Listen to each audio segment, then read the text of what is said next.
Tere! Täna räägime millestki tõelisest paeluvast, soomlaste ainulaadsest geneetilisest loost. See on lugu, mis algab, uskuge või mitte, ühest kaasaegsest meditsiinilisest müsteeriumist ja viib meid tagasi lausa jääaja lõppu. Nii, lähme ajas tagasi. Kujutage ette 50-ndaid. Helsingi lastehaiglas valitseb, täielik segadus. Arstid on nõutud. Vastsündinud tabab üks ränk neeruhaigus ja nad elavad harva kauem kui mõned kuud. Ja mis kõige hullem, see tragöödia näib korduvat ühtedes ja samades perekondades, ikka ja jälle. Ja siit koorubki see suur küsimus. Miks just siin, miks just nemad? Ja nagu selgub, peitub vastus sügaval Soome geneetilises ajaloos, mis on, ütleme nii, tuhandete aastate pikkuse rände ja isolatsiooni tulemus. Okei, lähme siis asja kallale. Et sellest müsteeriumist sotti saada, peame kõigepealt vaatama, mida teadlased üldse avastasid. Ja nad hakkasid uurima kirikuraamatuid. Need olid tollal ju parimad andmeallikad, mis ulatusid tagasi lausa 1500-ndatesse aastatesse. Nad avastasid, et see laastav neeruhaigus, see oli alles algus. Selgus, et tegemist on retsessiivse geneetilise tunnusega. See tähendab, et haigus lööb välja ainult siis, kui laps pärib selle vigase geeni mõlemalt vanemalt. Aga see, nagu öeldakse, oli vaid jäämäe tipp. Peagi jättas hargnema lahti palju suurem saladus, mis oli peidus Soome geenivaramus. Ja see number on, see on päris šokeeriv. Teadlased ei avastanud mitte ühte või kahte, vaid ligi 40 haruldast peidetud geneetilist haigust, mis olid koondunud just nimelt Soome rahvastikku. Kuidas see üldse võimalik on? Ja nagu selgus, ei peitunudki vastused kaasaegses meditsiinis. Ei, need peitusid sügaval ajaloos. Me peame minema ajas tagasi, kohe päris kaugele tagasi. Aega, mil esimesed inimesed üldse sellele maale elama asusid. Nii, meie teekond algab tegelikult üle 10 000 aasta tagasi. Kujutage ette, mandrijää taandub ja paljastab selle maa, mida me täna tunneme Soomena. See oli põhimõtteliselt tühi lõuend, mis ootas alles oma esimesi asukaid. Ja kes siis olid need esimesed inimesed? Need olid kütkorilased. Nende geneetiline profiil, eriti teatud markerid isaliinis, mida teate küll, antakse edasi isad pojale, ja emaliinis, mis pärandatakse emad lastele, seob nad laiemat Lääne-Euroopa kütkorilastega ja mis on eriti äge, nende iidsed geneetilised jäljed just emaliinis on soomlaste seas tänaseni alles, kujutage ette. Aga muidugi, need esimesed asukad ei jäänud viimasteks. Ei, kaugeltki mitte. Järgmine suur rendelaine. See muutis Soome geneetilist ja ka keelelist maastikku alatiseks. See defineeris, milliseks Soome tulevik kujuneb. See oli see kõige olulisem migratsioon. Idast, Volga-Uurali piirkonnast saabusid rahvad, kes tõid endaga kaasa mitte ainult uurali keelte algvormid, vaid ka ühe väga domineeriva isaliini markeri, haplogrupi N1C. Ja mis see haplogrupp on? See on põhimõtteliselt lihtsalt grupp inimesi, kellel on kuskil kauges minevikus ühine esivanem ja seetõttu ka sarnane geneetiline allkiri.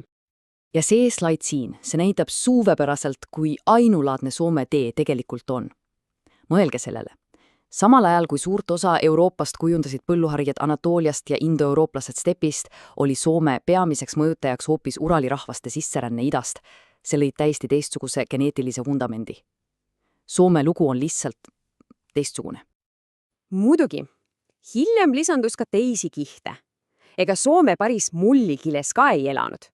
Pronksi ajal tuli mõningaid mõjutusi Skandinaaviast, siis keskajal tuli Rootsi võim rohkem Skandinaavia geene just rannikule ja 19. sajandil Vene impeeriumi ajal lisandus ka natuke idapoolset mõju. Aga need olid pikem kihid tordil, mitte tordi põhi. Aga asi polnud ainult selles, kes saabusid.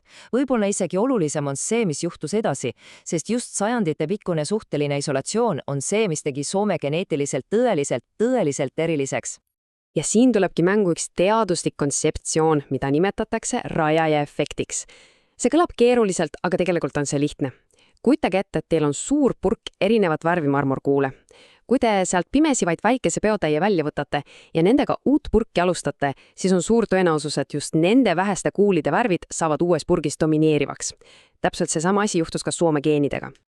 Nii, vaatame samm-sammult, kuidas see Soomes toimus.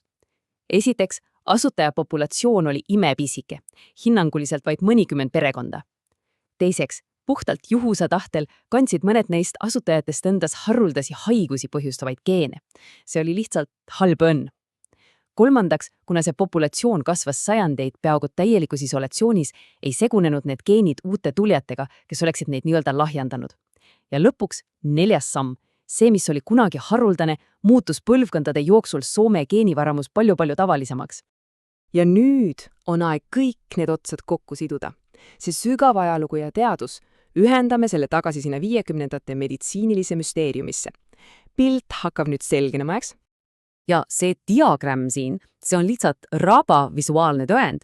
Vaadake, ligi 60% Soome meestest kannab seda N1C haplugruppi.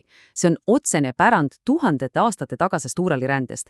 See on üks kõrgemaid kontsentratsioone maailmas, samas kui mujal Lääne-Euroopas on see praktiliselt olematu. Just see ongi Soome geneetilise eripära tuum. Ja see viib meid tagasi nende haiguste juurde, see niinimetatud Soome haiguspärand. See on rajaja efekti otsene ja kurb tagajärg. See algne neeruhaigus, sallatõbi ja paljud teised, need ongi need haruldased geenivariandid, mis said võimaluse kontsentreeruda just Soome isoleerituspopulatsioonis. Aga mida see ainulaadne geneetiline teekond siis tänapäeva Soome jaoks tähendab? See on tegelikult palju enamat kui lihtsalt meditsiiniline kurioosum. See on sügavalt osa rahvuslikust identiteedist. Soome eripära on näha mitmel tasandil, eks ole? Nende keel, see kuulub Uurali keeltkonda, mis eristab neid peaaegu kõigist naabritest. Nende enda nimetus Suomi on iidse päritoluga ja muidugi nende geneetika. See on ainulaadne segu iidsetest kütitest ja Uurali rändajatest, mida on vorminud aastatuhanded isolatsioonis. Nii et jah, võib öelda küll, et soomlaste lugu on sõna otseses mõttes kirjutatud nende DNA-sse. See on jutustus uskumatust vastupidavusest karmis kliimas, julgetest rännetes üle mandrite ja muidugi sellest sajandite pikkusest eraldatusest, mis lõi midagi täiesti ainulaadset. Ja see viib meid lõpetuseks üha mõtlemapaneva küsimuseni.